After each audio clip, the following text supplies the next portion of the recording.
about the SpectreVision. This week, 2015, It Follows.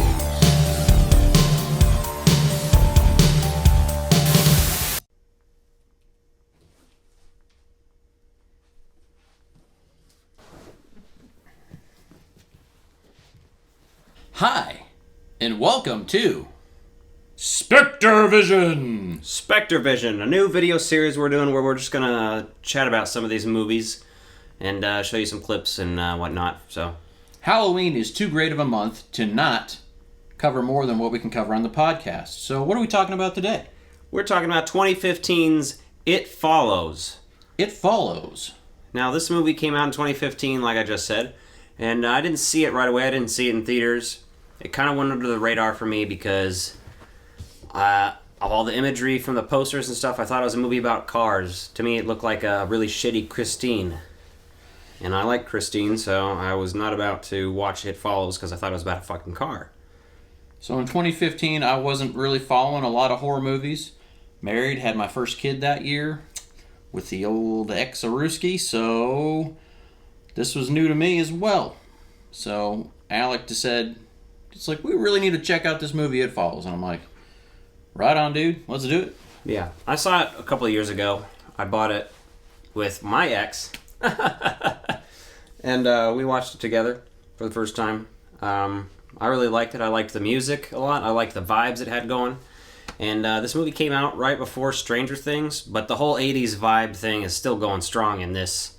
Indie horror was doing the 80s shit for like 5 years. Just indie movies in general. Go look at Drive.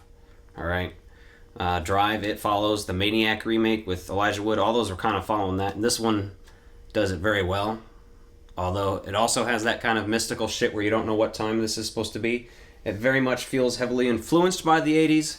But this bitch is walking around with a fucking handheld clamshell mobile device, right? I'm assuming that's some sort of a cell phone, but at the same time, they're using a bunch of old tube TVs, cathode rays. That thing is pointless to the movie, I think. I think they just should have not had that in there because it just is distracting and it makes you think about things other than the plot. The way I see that, though, I think they use that instead of having a more prominent mobile device. That way you're not trying to say, oh, that's an iPhone 5. I mean, I guess, but it's just the one character that had that, and she never used it as a phone. She used it as a flashlight and an e-reader, basically. But it had cell phone bars on the display in it, too, so your guess is as good as mine. So if anyone wants a clamshell phone, they still haven't made one yet, so you're shit out of luck. Yeah. But the thing I really enjoyed about this movie is it's got an eerie vibe to it. It's not excessively violent. There's a few moments, especially near the beginning, that kind of get you caught off guard. There's a nice snapped leg with a missing foot that kind of leads you into, and so when you see something like that towards the beginning, you're going, well, this could go one of two ways. Like, this could get really intense, Yeah. or that could be about as graphic as we get. And they kind of chose the latter, right? So that's about as graphic as it got.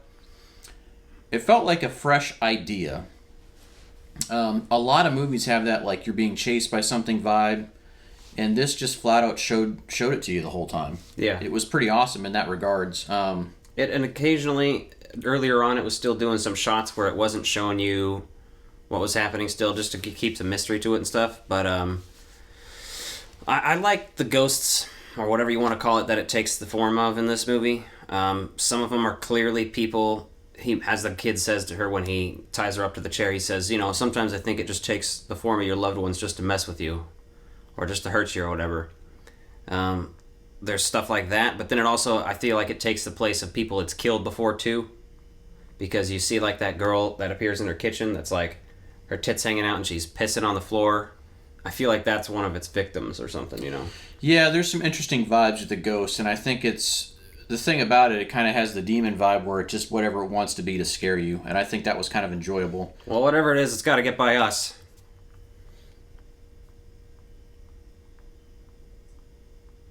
Go get her, Ray. I had to do that myself because you didn't do it. No, I didn't know how far we wanted to go down. No, I was just going now and there, and then I was going right back to it. This man goes down a path and stays on a path. Yes, no, it's true. so This man has no path. that's not even funny. I'm telling. I don't know who I'm telling, but I'm telling someone, damn it. I'm telling. So, some other interesting pieces to that movie was when they're shooting the gun a lot, right? And they're kind of shooting at the ghost, and then they could shoot the demon in certain moments, which is kind of interesting. Yeah. Like they play that out in an earlier scene, but they don't ever really resolve it. The weak point to me is the ending seems really clever and interesting, but then by the time they're just shooting it in the water and it just dies from a couple extra bullets, like you hit it in the head and it, like that's all it took that whole time. You couldn't have just given her a gun and she could have shot at the beginning of the movie. Like, anybody could have. So that's the whole issue I have with it. That and the little clamshell phone, which I think is just distracting, to be honest. But other than that, I really like the movie. I like the acting.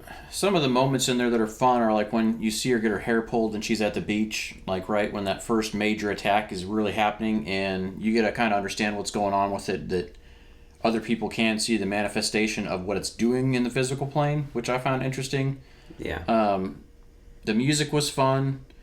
I liked the way they did some of the cinematography, the way they were driving down the cars down the streets and kind of had that going. That was kind of a unique thing to do. It's kind of a slow burner, right? It's not like all action the entire movie. So it's more in the thriller genre than I would say like outright horror, but it's definitely creepy. So I would say it's a paranormal thriller is what I would title it as. Yeah. It's not full of jump scares or anything like that. It definitely relies on the mood. There's one moment where you could argue that's a jump scare when the girl walks in the bedroom and then that thing's just right behind her, the big ass tall one. But other than that, most of them are pretty like you're expecting what you're seeing or you're about to, or like when they're on the beach and you just see someone walking towards them in the background really far off, but it's not made a point, they're not drawing attention to it. Like if you would, like I feel like some people watch that and don't notice that the first time around. Yeah, there's a couple subtle hints of when you kind of see the apparition or whatever you want to call it in the background, and it's almost got that Fight Club vibe to it, right? Where if you remember the first time you watched Fight Club, you may or may not have seen. I remember the first time I watched Fight Club actually, and I remember being weirded out by the flashes of Brad Pitt standing there. Okay, and shit. yeah, so a lot of people didn't catch that, right? You know, they kind of spliced that in, and so had vibes of that if the first time you may not catch it, but once you realize what's going on, you're going to notice those, and it's pretty enjoyable in that regard. Yeah. It's not super predictable. It's kind of does its own thing, and it's just fine doing that. I had no issues with the way the story was handled or the way everything resolved, but Yeah, I just have issue, like I said, with how they killed it. yeah. Like that was kind of dumb, but I do like the ending, how it shows it someone walking in the background, kind of towards them. The kid, the way they wrote him, the whole time it just seemed like he just wanted to fuck her. He didn't care what about any ghosts. He was just like, I just want to get laid. Yeah, it was an interesting concept, right? Because it Kinda goes on weird. the tropes of teenagers and having sex, and technically these are like college-age students because you see her on campus at one point in time, and they Yeah. have a little bit of conversation around that piece.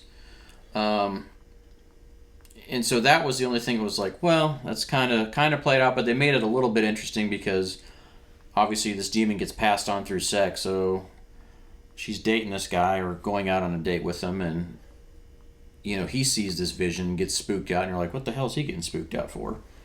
And I thought they introduced that concept really well. She's like, hey, you know, we're going to just play this game I used to play as a kid when I was bored. Yeah.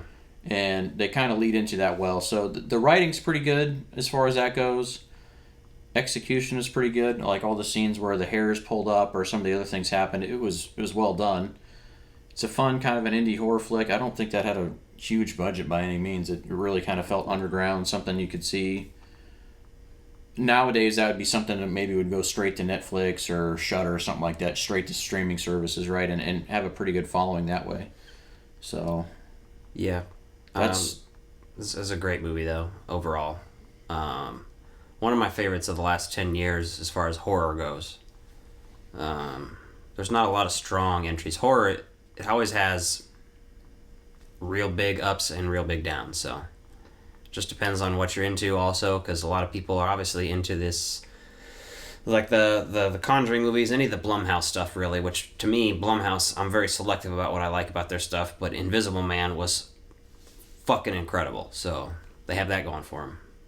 Yeah, and you could see like almost where this could have influenced some of the scenes in Invisible Man just based on how it is, right? You know, they throw the blanket over the ghost to try to like figure out who it is, or maybe that was a beach towel. I was about to or something. say, yeah, that's a good point, because in Invisible Man, there's a lot of that. Just an empty shot of a hallway. Yeah. And they do that in this when she's thinking around and wondering and stuff, and they do it kind of more earlier on, but like the whole movie of Invisible Man's done that way. And one of the interesting things in this is the way they show that, you know, only certain people can see this if you're being followed, right? If you've got this demon following you. So it's the main character and then the guy that she slept with who, like, ties her up and basically is like, hey, I'm sorry I had to do this to you. He, like, breaks it all down for her, tells her what's going on. And so he's still seeing it, so, like, they go back and track him down later because he gives her a false name and everything because he's just trying to get rid of this. And he's like, no, like, I can still see it, so I know you haven't passed it on yet. Yeah.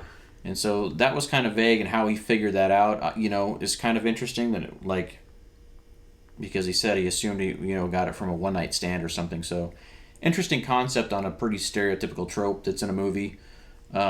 It's fun. Well, it's on that classic. I feel like it was written by somebody who was sitting around talking about how, you know, in horror movies, always the people who have sex die.